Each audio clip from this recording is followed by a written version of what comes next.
Madame la conseillère départementale, Madame et Monsieur le vice-président de Max, de la communauté de communes, Mesdames et Messieurs les élus, Messieurs des autorités civiles et militaires, je ne suis pas sûr de les avoir vus, Mesdames les enseignantes, bonsoir, je ne vous ai pas vu arriver, et Saubionnaises et Saubionnais. Bienvenue à vous tous, bienvenue à tous les nouveaux résidents venus nous rejoindre dans notre charmant village. Une nouvelle année commence, année que nous essaierons de passer dans la sérénité, en toute fraternité. La page 2016 est tournée, mais 2016 nous laissera une fois de plus choqués, hébétés par ces horribles crimes, en particulier l'attentat de Nice, toujours aussi barbare, n'épargnant personne. Nous aurons ce soir une pensée pour toutes les victimes et leurs familles, sans oublier ailleurs tous ces enfants, ces hommes et ces femmes qui ont passé l'année dans l'horreur et la terreur de la guerre. Nous avons pensé au sein du conseil municipal qu'il fallait à Saubion un lieu de mémoire qui serait en même temps un lieu d'hommage et d'espoir. Un lieu en hommage à tous nos soldats disparus dans ces guerres qui ont défiguré la France, 14-18, 39-45, mais aussi ces guerres lointaines dans des pays que la plupart des disparus ne connaissaient pas. L'Algérie, le Maroc, la Tunisie, l'Indochine. Un lieu à la mémoire de toutes les victimes civiles des guerres et des attentats terroristes. Deux artistes de la région nous ont proposé leur vision de cette sculpture avec toute la symbolique qui s'y rattache en fonction de leur sensibilité. Cette œuvre pourrait être érigée sur la place face à la boulangerie, complétée par quelques aménagements paysagers. Cela deviendra le lieu de mémoire et de rassemblement de Saubion. Je vous engage à participer au vote sur le choix de l'une ou l'autre de ces œuvres. Cela nous aidera dans nos décisions. Les œuvres sont exposées sur le panneau que vous avez à votre gauche. Donc il faut les imaginer avec les grandeurs que l'on vous donne, etc. Ce sont des œuvres de deux artistes différents qui sont en acier forgé. 2016 n'a pas été marqué au sein de la commune par des événements majeurs au niveau des constructions publiques. Il est vrai que Saubion est déjà bien desservi avec sa salle intergénérationnelle, sa maison des associations, son aire sportive et son école flambant neuve. Mais Saubion aura quand même connu la construction du lotissement des Bruyères pour partie communale et pour partie privée, la finition de l'ensemble résidentiel Le Clos des Fougères, route de Tyros, et le démarrage de la résidence Panier de Poésie, route de Tos. Saubion se développe au même rythme que ses communes voisines. Nous habitons une région privilégiée. Il est de notre devoir de la partager et de permettre à nos jeunes de s'y installer. 2016 a été l'année de la finalisation financière et administrative des deux projets qui marqueront 2017. La mise en place de nouvelles pratiques d'entretien pour répondre à la loi Zéro Phyto, qui signifie la fin de l'utilisation des produits phytosanitaires pour les établissements publics. Le deuxième projet concerne la construction du nouveau centre technique de la maison de la chasse et d'un appartement sur la zone artisanale du Plache.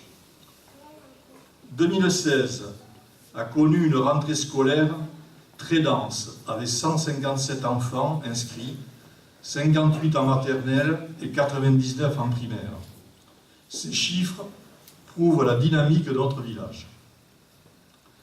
Comme tous les ans, Saubion en 2016 a pu mettre en place ces deux journées caritatives auxquelles nous tenons tant.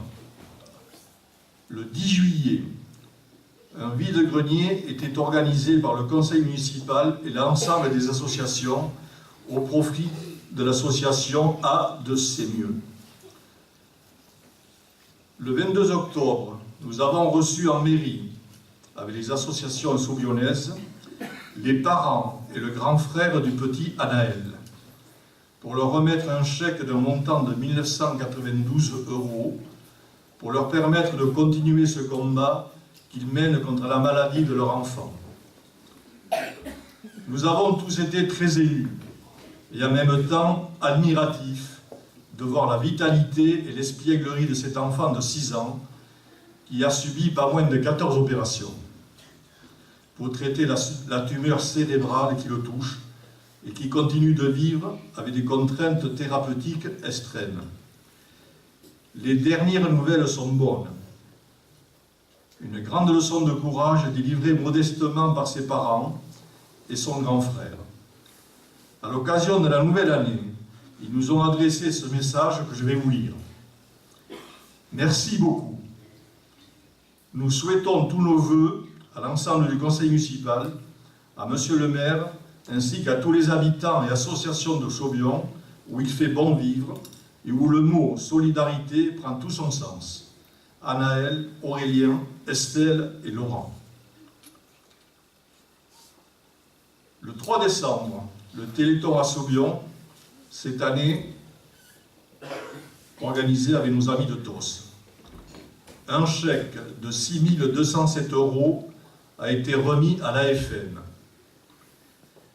Une fois de plus, un grand merci à toutes nos associations pour leur soutien physique et financier et un grand merci à vous tous pour votre générosité. 2016, encore une année de fête patronale très réussie, avec une participation record pour les 3 repas du soir sur la place, un grand moment de convivialité couronné par un séduisant feu d'artifice. Félicitations à notre jeune comité des fêtes, qui sont pour la plupart de jeunes parents, et concilier vie familiale et organisation de fêtes n'est pas chose facile. 2016, les événements culturels ont été nombreux et de qualité. Le 6 février, terre de jeu sur 3 jours, organisé par la communauté de communes, un grand rassemblement de scolaires et d'ados sur le thème de l'image. L'image donnée, l'image reçue, exposition, ateliers, échanges, réflexions. Le 13 février, théâtre burlesque avec le Grand Palandran, une soirée de rire et de détente. Un peu dommage qu'il y ait eu si peu de monde. Merci au comité de fête. Au mois d'avril, l'exposition picturale annuelle et printanière, un grand nombre d'artistes, de peintres et de sculpteurs comme tous les ans. Le 15 août, un joli concours photo organisé par le club local, de très belles œuvres exposées. Le 8 octobre, l'association Culture et Loisirs nous proposait une soirée lyrique avec un récital de Maëla Vergne dans l'église Bondée de Saubion. Cette soprano locale, puisqu'elle habite à Saubion, pensionnaire de l'orchestre du Capitole de Toulouse et de l'Opéra des Landes, nous a enchantés. Le 29 octobre, soirée chant et tapas animée dans un tempo emballant par Chanteona au profit de l'association Colosse au pied d'argile. Merci à tous les bénévoles et passionnés qui consacrent beaucoup de leur temps pour nous concocter ces moments de plaisir. N'hésitez pas, à Saubion aussi on peut s'éclater. Voilà la page 2016 tournée et déjà 2017 bien entamée. Le nouveau grand chantier de construction du centre technique de la maison de la chasse et de l'appartement a démarré. Ces travaux d'un montant honoraire compris de 754 675 € hors taxes seront entièrement réalisés par des entreprises landaises ou béarnaises pour l'une d'entre elles. Nous avons décidé de la mise en œuvre de ces constructions dès que nous avons eu l'assurance d'aide financière de nos partenaires. 107 850 € de l'État au titre de la DETR et 8 000 € au titre de l'intérêt local sur la construction du centre technique. 30 217 € de la communauté de communes au titre des fonds de concours sur la maison de l'association de la chasse. Nous mettrons 308 600 € de fonds propres constituer des bénéfices effectués sur le lotissement artisanal et nous réaliserons un emprunt de 300 000 € remboursable après la vente des 2 terrains disponibles à l'emplacement de l'ancien dépôt actuel. Nous avons représenté en 2017 le dossier Maison de l'Association de la Chasse pour un montant de 187 000 € auprès des services de l'État et nous espérons bien bénéficier d'un complément de subvention pour un montant qui pourrait varier autour de 37 000 €. Un montage financier complexe et difficile. Ce n'est pas forcément le type de projet retenu pour être subventionné. Le deuxième chantier sera la mise en œuvre de l'entretien des voiries et espaces verts n'utilisant aucun désherbant. Cela paraît anodin, mais entraîne de grandes contraintes et un bouleversement de nos pratiques, mobilisant beaucoup plus de main-d'œuvre. Une étude diagnostique des spécificités des espaces verts et voiries et du personnel disponible a été commandée à une société spécialisée afin de déterminer les meilleures pratiques à mettre en place. Les conclusions nous amènent à nous équiper de plusieurs petits brûleurs thermiques, de balayeuses, de broyeurs et de rotophiles. L'étude de diagnostic obligatoire pour prétendre à des aides s'est chiffrée à 4 979 €, l'achat du matériel envisagé à 33 495 €. Nous bénéficions pour cela d'aide du département des Landes à hauteur de 2 746 € et de l'agence de l'eau Adour-Garonne pour un montant de 23 446 €. Cela correspond quand même à 70% de subvention. Nous comptons sur l'ensemble des Saubionnais pour nous accompagner dans cette démarche écologique. Chacun devra utiliser de moins en moins de pesticides. Le zéro phyto deviendra obligatoire pour tous dès 2009. Restera dès 2019, pardon, excusez-moi, parce qu'on a pris un peu de retard déjà. Restera l'agriculture, mais là c'est un autre débat, mais on y vient doucement aussi, les pratiques et les habitudes changent. En 2017, nous mettrons en œuvre les premières mesures d'accessibilité des bâtiments publics, rendues obligatoires par la loi et nécessaires pour le droit d'accès à tous. Un marché départemental a été passé avec la société Arcalia pour l'étude diagnostique de tous les bâtiments publics et des commerces. Un agenda des travaux a été déposé auprès de M. le Préfet. Les travaux prévus pour Saubion sont estimés à 108 500 €. À noter que nous avons demandé 2 dérogations pour l'installation d'ascenseurs dans cette salle pour monter à la petite salle du dessus, accès à l'atelier de peinture, et une autre dérogation à l'ancienne mairie pour accéder à la salle du relais paroissial. L'investissement a été chiffré à 140 000 €. Cela nous a paru excessif pour l'utilisation de cette salle. Nous commencerons cette année par cette salle et ses annexes.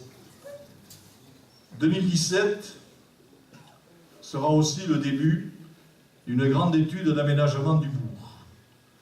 Nous serons aidés dans ce projet ambitieux par la communauté de communes, MAX, qui sera partie prenante financièrement. Cette étude prendra en compte l'embellissement, mais également tous les déplacements et stationnements. Vous serez associés à ce grand projet par la représentation des associations ou lors de présentations publiques. L'étude devrait durer au minimum 1 an et demi. Ce sont des projets que l'on envisage de mettre en œuvre à compter de 2019. Mais il faut faire une étude très sérieuse pour ne pas se tromper. Vous constaterez que la communauté de communes, en plus des compétences qu'elle exerce, toujours plus nombreuses, et dont vous avez connaissance avec le bulletin Max Info, est aussi un soutien technique et financier important pour les communes dans le domaine de l'urbanisme, des infrastructures ou de la construction de logements sociaux. Encore une année bien remplie à prévoir, mais Saubion continue sa mutation et grandit sagement, en essayant de préserver ce cadre de vie, tout en pratiquant une hausse très modérée des impôts locaux. Augmentation des taux de 0,23 en 25 ans du taux.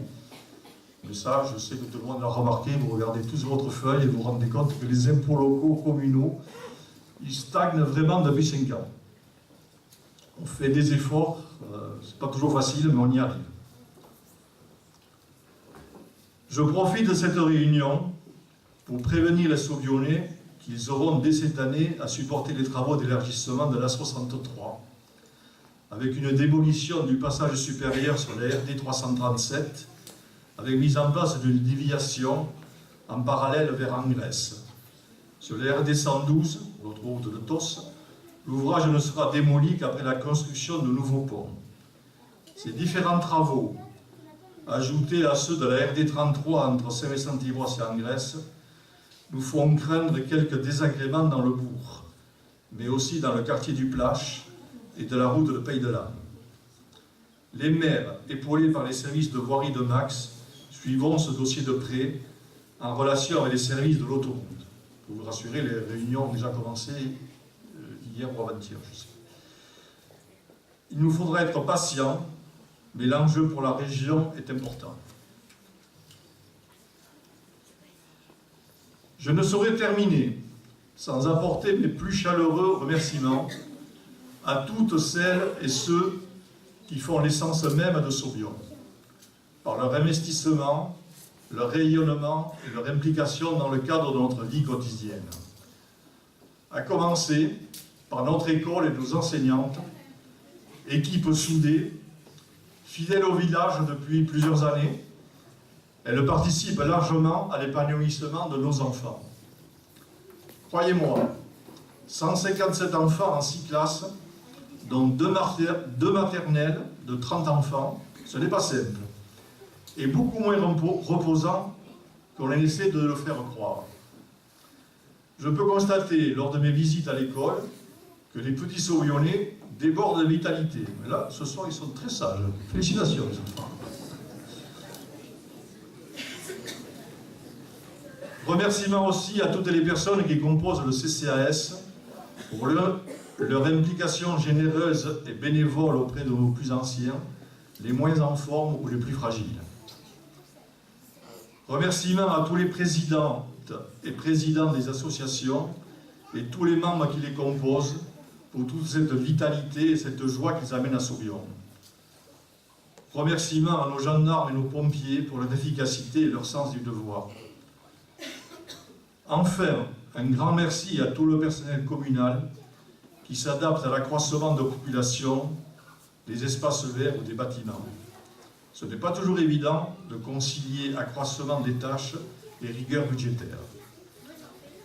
Et pour terminer, un grand merci à toute mon équipe qui m'apporte son soutien sans faille. Et de nos jours, droiture et fidélité sont des qualités qui comptent. Tous les 15, nous vous souhaitons une excellente année 2017, une très bonne santé, ainsi qu'une totale réussite dans tous vos projets. Ensemble, nous garderons cette force et ce bien-vivre qui caractérise Sauvion. Merci à tous.